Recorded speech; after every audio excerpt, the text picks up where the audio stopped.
Hi y'all, I'm Chase, and this is my 2017 Road King, the Milwaukee-Eight 107, affectionately known as Alice.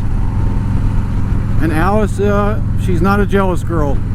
I just finished test riding the Indians, and I thought I should make this video while it's fresh, a little comparison from the two bikes that I rode. One was the Indian FTR 1200 Carbon R. Ooh, she can set your loins on fire. Boy, that was a fun little bike. And the other one was the Indian Springfield Dark Horse with the 116. Also very nice. Now,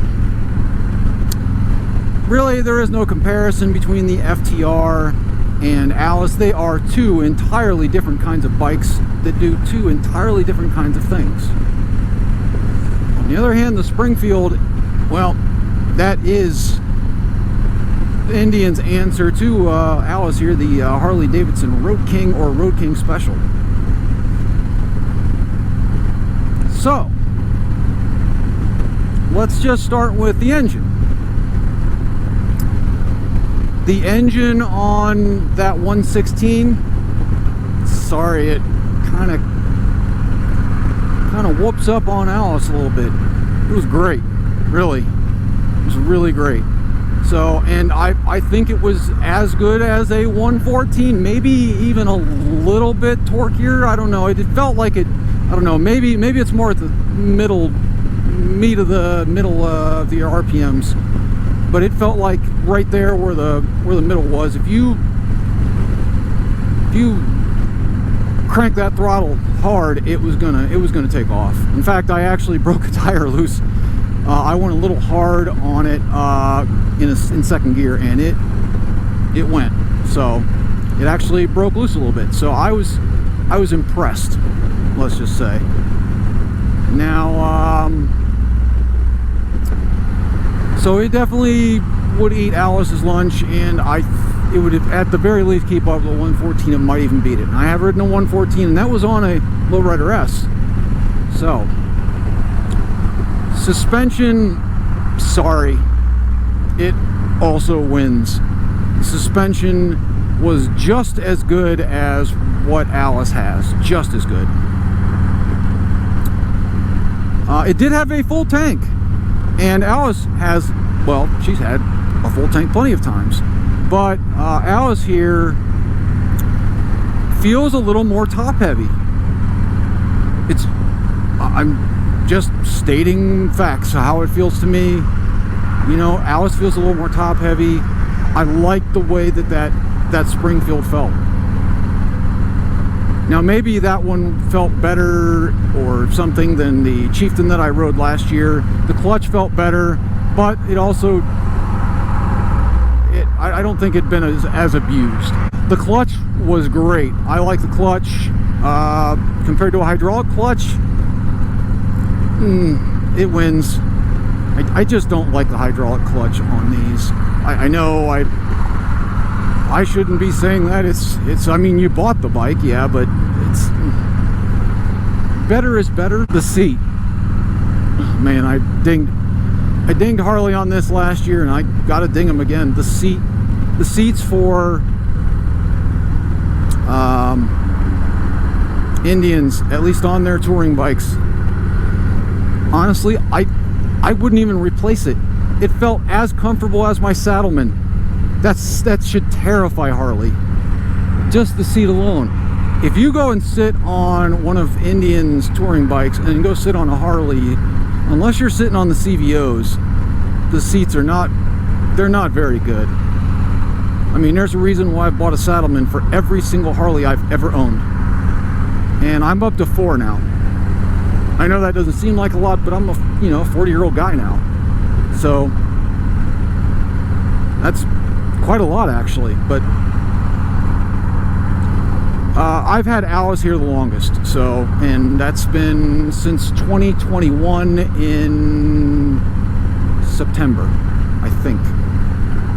So almost 2 years in September, so I mean, it's at least a year and a half now. But yeah, that Springfield, Like I said, the seats that Indian puts on their touring bikes, they just beat Harleys easily, soundly, like a drum. I will ding Indian for having really weird ergonomics when it comes to where their footboards are placed. My legs were further up. They were up and forward, which is just weird. I mean, these are floorboards right here, and I don't ever scrape them, but they had them up and even more further forward. So that it was like the one thing that I just didn't like. I don't know if there's a way to change that or if there's an adjustment, but I just didn't like it. I have to, I'm just being honest. The bars were also a ding. The seating position, well, okay, first the bars, no, they're just too, kind of haunched you forward a little too much. And the seating position overall just wasn't very, it was like a weird triangle. It was like you were even more clamshelled than you'd be on, I don't know, an old dyno with forward controls and, I don't know, drag bars that are attached right to the triple tree. I mean, like it was an odd driver triangle, rider triangle. It was just odd.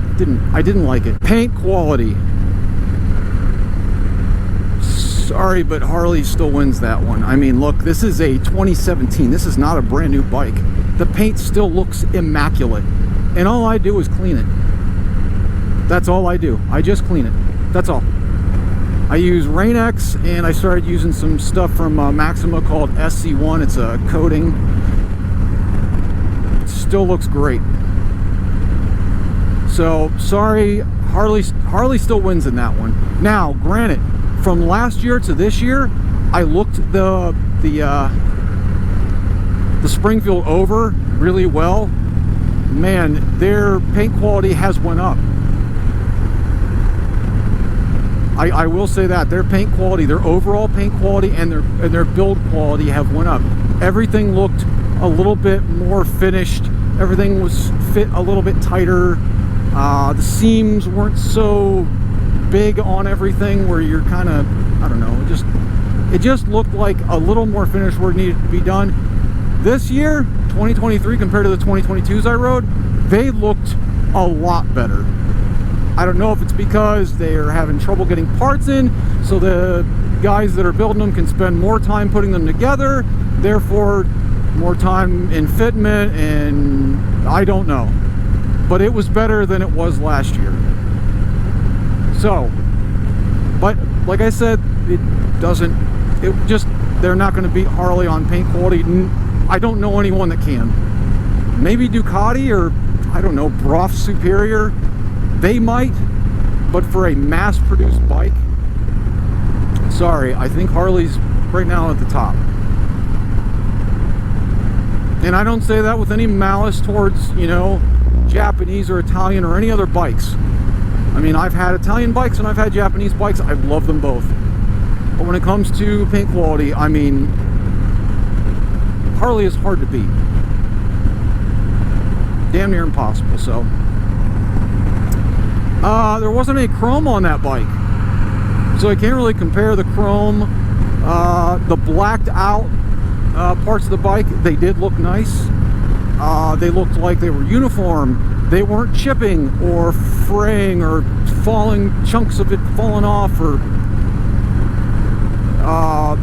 discolored in odd places. So that's good. And here's the thing, I think that bike had about 400 more miles than Alice here does. No, about 200. I'm sorry. It was at 13.8. Alice is at now 13,000, about 700. So 100, 200 more miles than Alice had. Yeah, the bike looked great for how many miles were on it. So there's that. Like I said, part of their paint, they've upped their game, but like I said, it's at best they would break even, but they're not breaking even. I don't think they are. The paint still wasn't as nice. The other thing that I did not like is that it did not come with a windshield. If you're gonna buy, you know, a Springfield or a Road King, Harley should include a windshield, because a windshield to them is probably a $20 part. The bracketry and all that stuff for it's probably another 50. So I mean, it's 75 bucks. They're gonna upcharge you for 250, 300 bucks, I'm sure. So they might as well just add the windshield in. I don't know why they don't. It doesn't make sense. That's on the Harley-Davidson. Well, they don't have the Road King, the regular Road King Classic, or whatever you want to call it, like what this is, what Alice is.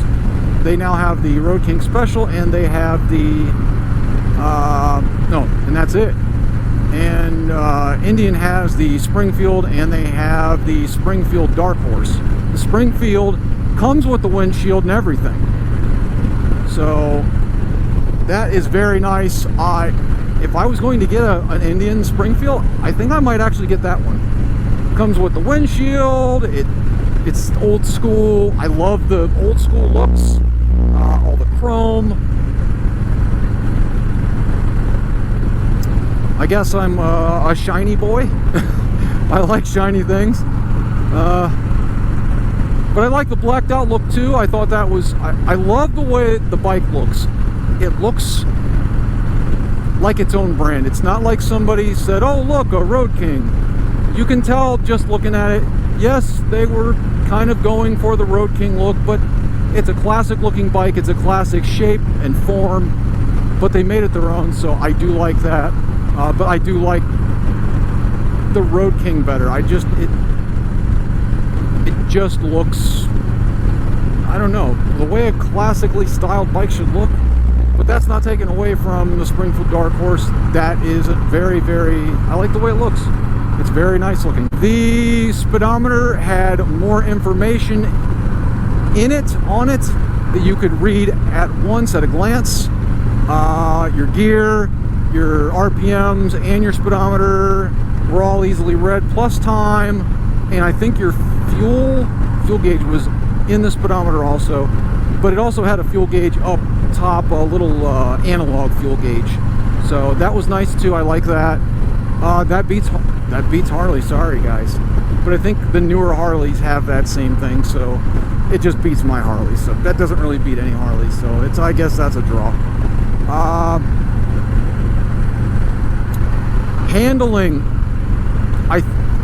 it felt more nimble, easier to roll into a corner than my Road King. In fact, it felt like a lowrider S rolling into like my cousin's lowrider S, rolling it into a corner.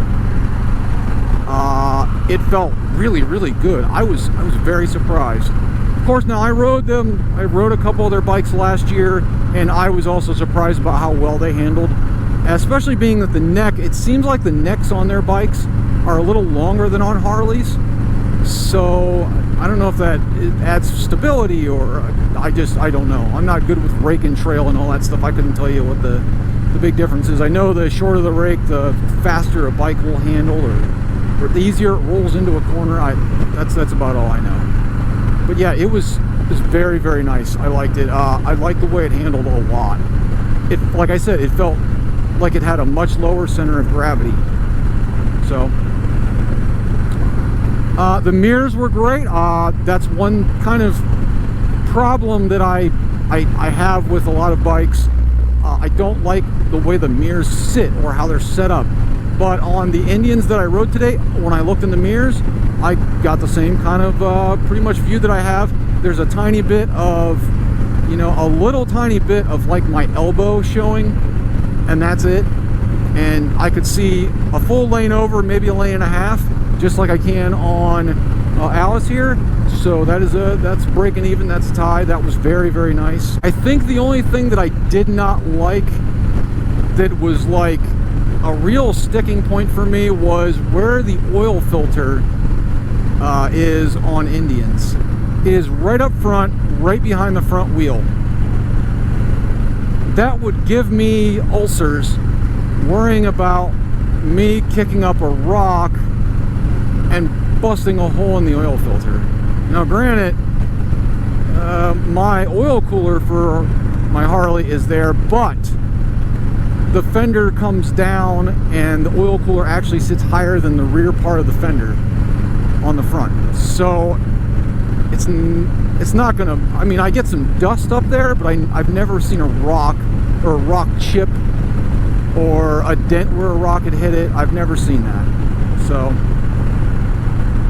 I think that's really the only thing that kind of put me off.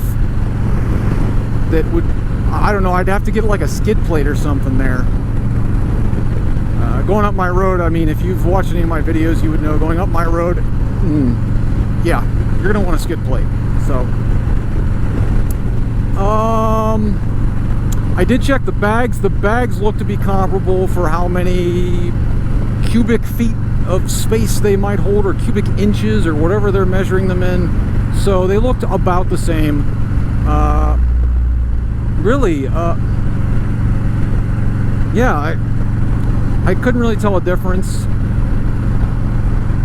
They looked very, very close. So I can't say one is better than the other. Maybe I'll look it up and see if they have how many cubic inches of space they hold or whatever. But the brakes felt slightly weaker than the brakes on my Road King. I couldn't tell you why. There's more grab to my brakes than there is on that Dark Horse. So I'm sorry, I want a little more grab. The brakes on the FTR, they were superb. I mean, they would stop you in a heartbeat.